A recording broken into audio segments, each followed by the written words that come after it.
Hello everyone, welcome to टेक्शन में। आज के सेशन में हम कोबोल से रिलेटेड एक और टॉपिक कवर करेंगे, जिसमें हम देखेंगे कि किस तरह से हम हमारे मल्टीप्लाई स्टेटमेंट को यूज़ कर सकते हैं ऑन साइज एरर के साथ में। ठीक है, तो ये भी समझना बहुत इंपॉर्टेंट है कि ऑन साइज एरर का यूज़ कब किया जाता है, क्या इसका बेनिफिट है, क्या सिंटैक्स और स्ट्रक्चर हमें फॉलो करना होता है इसको इम्प्लीमेंट करने के लिए अपने मल्टीप्लाई स्टेटमेंट के साथ में। ठीक है, अगर आप लोगों ने पहले वाले सेशन देखे होंगे तो आपको पता होगा कि हमने ऐड स्टेटमेंट और सब्ट्रैक्ट में भी ये चीज़ें देखी थी कि कैसे हम ऑन साइज एरर को हैंडल कर सकते हैं प्रोग्राम के अंदर, है ना। तो उसी तरह से हम मल्टीप्लाई स्टेटमेंट में भी देखेंगे। और यहाँ मैं आपको एक ऐसा सिनेरियो बना के दिखाऊंगा जिसके अंदर हमने एक्चुअल में वो कंडीशन इम्प्लीमेंट करके देखेंगे कि अगर एरर क्रिएट होता तो क्या आउटपुट आएगा, और एरर क्रिएट नहीं हुआ तो क्या आउटपुट आएगा। ये दोनों चीज़ें हम इस सेशन में डिस्कस करने वाले हैं। ठीक है, तो सेशन स्टार्ट करने से पहले जस्ट एक रिकमेंडेशन है कि अभी तक अगर आप लोगों ने पहले वाले सेशंस नहीं देखे हैं तो पहले आप उनको देख सकते हो, क्योंकि आप लोगों ने देखा होगा कि ये सारे सेशन एक दूसरे से कनेक्टेड है। इवन इस पूरी प्लेलिस्ट में जितने भी सेशंस हैं वो सब एक प्रॉपर सीक्वेंस और सिंक में है। तो अगर आप उनको सिक्वेंशियली ही फॉलो करोगे तो आपको टॉपिक और भी ज़्यादा इजीली समझ में आएगा।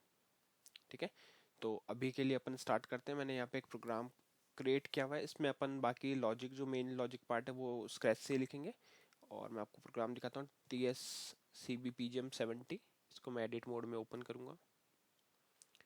यहाँ पे सबसे पहले तो हमने वही आइडेंटिफिकेशन डिवीजन लिख के रखा हुआ, बाकी लॉजिक अपन खुद लिखेंगे। ठीक है, तो यहाँ अगर आप देखोगे आइडेंटिफिकेशन डिवीजन के अंदर हमने क्या लिखा है, प्रोग्राम आईडी जो डिनोट करता है प्रोग्राम के नेम को, तो यहाँ पे आ जाएगा TSCBPGM70। ठीक है, फिर है हमारे पास ऑथर जो डिनोट कर रहा है ऑथर के नेम को। अब ऐसे ही अगर आपके पास कोई और भी इंफॉर्मेशन है जो प्रोग्राम आइडेंटिटी को डिनोट करे तो वो सारी इंफॉर्मेशन कहाँ पे आएगी, वो सारी इंफॉर्मेशन आएगी आइडेंटिफिकेशन डिवीजन ब्लॉक के अंदर। ठीक है, तो ये हमारा वो ब्लॉक है जिसमें हम प्रोग्राम आइडेंटिटी रिलेटेड इन्फॉर्मेशन को रखते हैं।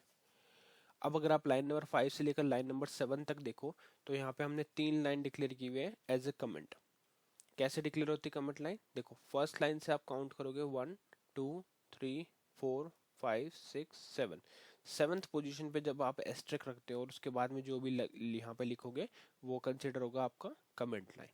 ठीक है, तो ये 3 लाइन क्या हो गई, हमारी कमेंट लाइन हो गई। और लास्ट में हमने स्टॉप रन यूज करके प्रोग्राम का टर्मिनेशन किया हुआ है।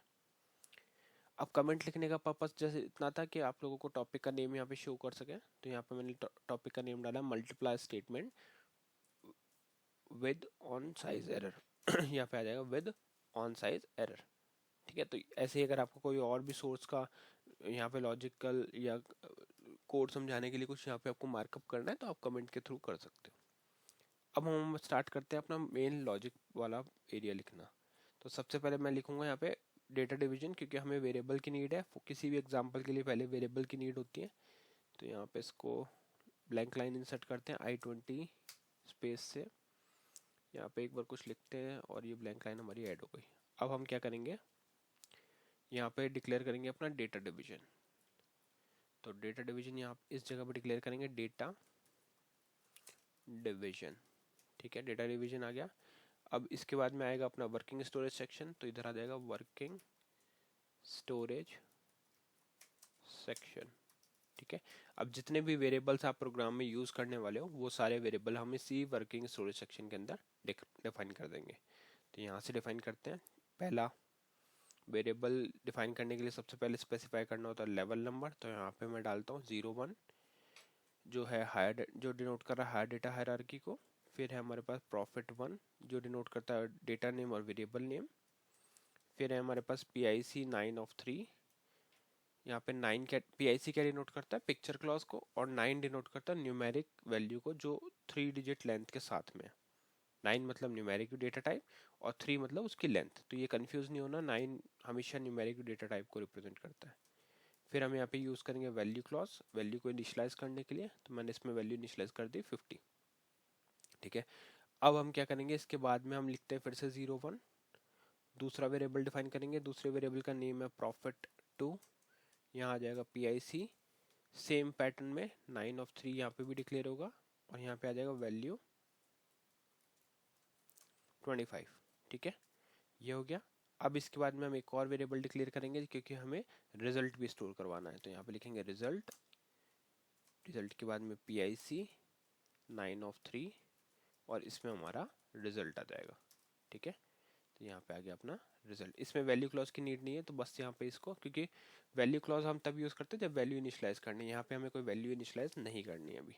ठीक है, तो ये 3 वेरिएबल डिक्लेयर किए। इन तीनों वेरिएबल का मीनिंग क्या हुआ कि फर्स्ट वेरिएबल जो है प्रॉफिट वन वो 3 वैल्यू न्यूमेरिक होल्ड कर सकता है, जिसमें अभी के लिए स्टोर्ड एट 50।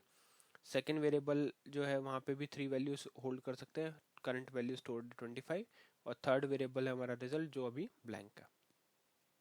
ठीक है, अब हम यहाँ पे प्रोसीजर डिवीजन वाला पार्ट लिखेंगे। तो उसके लिए आपको लिखना पड़ेगा प्रोसीजर डिवीजन। ठीक है, प्रोसीजर डिवीजन आ गया। अब इस प्रोसीजर डिवीजन के अंदर हम लिखेंगे यहाँ पे पहले सारी वैल्यूज को डिस्प्ले करा देते हैं। ठीक है, तो display profit one value before modification. ठीक है, जिससे आपको आउटपुट क्लियर हो जाएगा कि आउटपुट में हमारे पास क्या आउटपुट आ रहा है। ठीक है, तो पहले एक्चुअल वैल्यू प्रिंट करके देखेंगे। यहाँ पे आ जाएगा आपका प्रॉफिट वन। उसी तरह से सेकेंड वैल्यू को भी डिस्प्ले कराएंगे, तो यहाँ पे आएगा वापस से display profit two value before modification, और यहाँ आ जाएगा प्रॉफिट टू। ठीक है, 2 वैल्यू हमारे पास यहाँ पे डिस्प्ले हो गई। अब आप चाहो तो रिजल्ट को भी डिस्प्ले करवा सकते हो, बट हमें पता है इसमें कोई वैल्यू इनिशियलाइज तो है नहीं, वो बाय डिफॉल्ट 0 ही है, तो उसको अगर नहीं भी डिस्प्ले कराएंगे तो भी चलेगा अभी के लिए। इतना लिखने के बाद में अब हम हमारा मेन लॉजिक लिखने वाले हैं। तो मेन लॉजिक लिखने के लिए यहाँ पे लिखना पड़ेगा आपको सबसे पहले मल्टीप्लाई, जो हमारे स्टेटमेंट का नेम है। यहाँ आ जाएगा profit one by profit two giving result on size error. ठीक है, इस तरह से आपको लिखना ऑन साइज एरर। और इसको लिखने के बाद में इसके अंदर जो भी डिस्प्ले कमांड में हम आउटपुट प्रिंट कराना चाहते हैं वो आ जाएगा, जैसे display overflow occurred, overflow condition, we can write this. Okay, तो यहाँ पे हमने लिख दिया ओवरफ्लो कंडीशन यहाँ पे हुई है। इसको इस तरह से लिख देते हैं, दोनों कोट्स सिंगल। ठीक है, ये हो गया अपना मैसेज यहाँ पे प्रिंट, और इसको कर देंगे यहाँ पे टर्मिनेट। और इसके बाद में लिख देते हैं डिस्प्ले रिजल्ट, और यहाँ पे एक स्पेस देके इस दर रिजल्ट को अपॉइंट कर देते हैं। ठीक है, ये हमारे पास आउटपुट आ गया और स्टॉप रन हमने लिखा हुआ है। तो अब हमारा प्रोग्राम रेडी है कंपाइलेशन के लिए और आउटपुट वेरिफिकेशन के लिए। तो एक बार चला के देखते हैं। अभी हमारे पास देखो वैल्यू क्या है, 50 और 25। तो इसको चला के देखते हैं, किया इसको कंपाइल, प्रॉपरली कंपाइल हो चुका है। कॉल करेंगे, जैसे मैंने इसको कॉल किया था आउटपुट क्या है, profit one value before modification is 50, profit two value before modification is 25। ठीक है, ये हमारा एक्चुअल वैल्यू है, अभी तक हमने कोई मॉडिफिकेशन नहीं किया। अब इस पे करेंगे एंटर।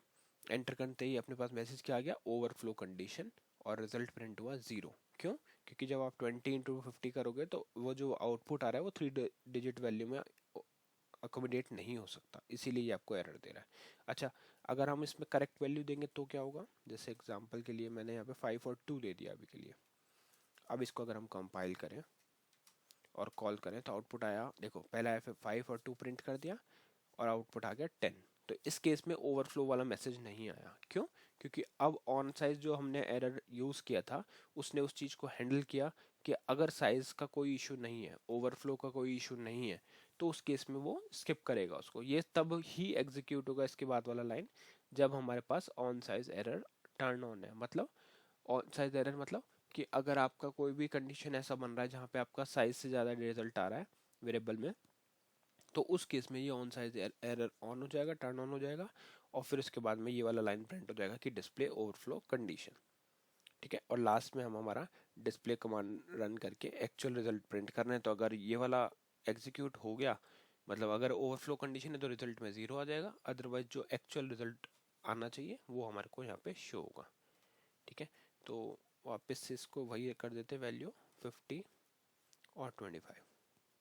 तो ये हमारा कुछ प्रोग्राम है जिसमें हमने सीखा कि कैसे मल्टीप्लाई स्टेटमेंट के साथ में हम ऑन साइज एरर का यूज़ कर सकते हैं। बहुत इंपॉर्टेंट है, वैसे सिंपल है टॉपिक, बट जब आप एक्चुअल में इसको प्रोजेक्ट सिनेरियो में यूज़ करोगे तो हो सकता है कई बार आप लोगों को इश्यूज आए अगर आपको सिंटेक्स नहीं मालूम, क्योंकि सिंटेक्स क्लियर है, रिक्वायरमेंट क्लियर, तो फिर आप इसको इजीली यूज़ कर सकते हो। ठीक है, तो आज के लिए इतना ही था। नेक्स्ट सेशन में बाकी टॉपिक डिस्कस करेंगे। So thank you for watching texture में।